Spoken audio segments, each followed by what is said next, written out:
This week from Dismay Comics, Gallows Man, issue number 1 and 2, written by Brandon Ingram, art by Helen Bolton. That's right, it's another indie comic creator review.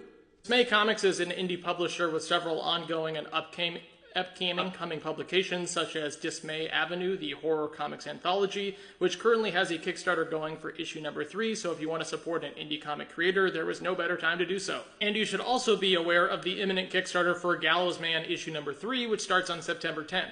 Fun fact for those of you who might not know how Kickstarter works, you can go onto the page and save an upcoming Kickstarter so you will be notified when it's live. That's right, you really don't even have to think, which is such a great feature for making donating as painless as possible. Gallows Man is described by creator Brandon Ingram as Adam West Batman meets Inglourious Basterds. And if you're anything like me, then a little excitement light bulb just popped up in your brain from that magical little blurb because that sounds fun as hell. And thankfully I can report after reading both published issues that this cavalier description is not just pretty empty words, and actually delivers on the kind of stylistic, tongue-in-cheek, slapstick, absurd, violent, and wicked storytelling that such a comparison promises. If you're a fan of bold, stylized genre fiction, specifically the kind that nostalgically weaves tonal elements of Golden Age superhero comics, then you will have a blast reading the saga of Gallows Man and his fight against all of Nazism. I don't think it's too far off to say that this series would appeal to fans of satirist superhero properties like The Boys or Damage Control, leaning more towards the former in terms of violent content and themes. But let's talk more about the story thus far, which means spoilers ahead. Now I should say that I'm not going to delve too far into spoiler territory here, or just less than I normally might, because I think it's really important that you support these smaller indie creators by actually seeking out their book and buying it. However, I want to give you insight and reason enough to do such a kind thing, hence our old friend, spoilers. Gallows Man follows the humble Bart Dickerson, a mortuary employee by day, and the fearsome Gallows Man by night. Aiding Gallows Man in his attempt to eliminate the menace of rampant Nazism and xenophobic criminality are his sidekick Newsboy, a local benefactor Jamie, and of course a wise old butler named Bertwald.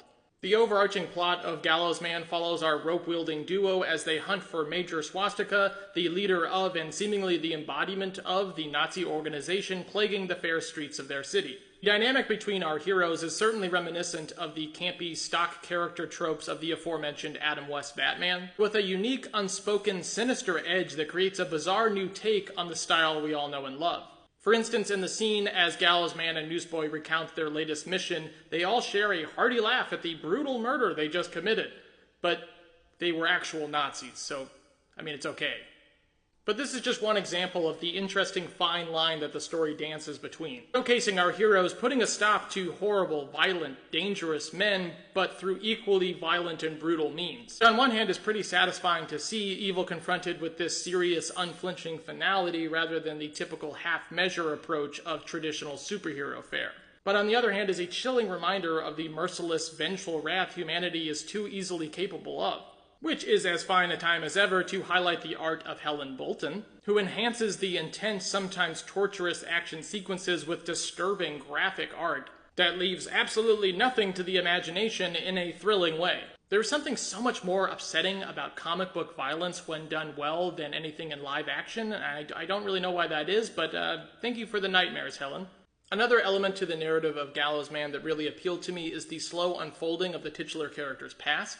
Rather than bluntly starting with 5 years ago, we jump right into the action with Gallows Man and Newsboy hunting Nazis. Details about how Bart became Gallows Man slowly introduced later. Additionally, and sort of in contrast to my last highlight, I guess, I love that there are facets to this story that simply exist and are presented to you without explanation. Such as our sidekick, Newsboy. I just love the notion that not only do we have Gallows Man, a Batman-esque superhero that literally hangs people with rope, he also has an underage kid to help him do it, who goes around setting gadgety traps in order for people to hang themselves. The series' unique, absurdist tone, coupled with classic comedy and harrowing violence, makes for a really fun comic to read that may not appeal to everyone's sensibilities, but is still a bold, exciting new direction for this team of passionate, new creators. Please support Dismay Comics and their original works by checking out their social media pages on Instagram and TikTok, and keep an eye out for Gallows Man number 3 coming soon. This series is just getting started. Thank you again to the team at Dismay Comics for sending this series my way. I truly love helping indie creators get recognized. And as always, I'd love to know in the comments if there's any indie comics that you think I should check out. This page does a great job of showcasing the tonal shifts that this book goes through. You see like this graphic action above here, and then this sort of Looney Tunes-esque violence of him stepping on a button that triggers the rope from Newsboy. Good job, Newsboy. Just love these small details and unique choices in this book throughout. Like the fact that this mansion is called the Guillotine. We see the guillotine there in a graveyard, just rife for future exploration and explanation, and the bright pastel colors of the wallpaper, very reminiscent of Adam West Batman. And I just absolutely love this cover for issue number 2. It is iconic, honestly, and it also makes it very clear about the graphic nature of this comic. Yeah, you definitely don't see Batman doing shit like this.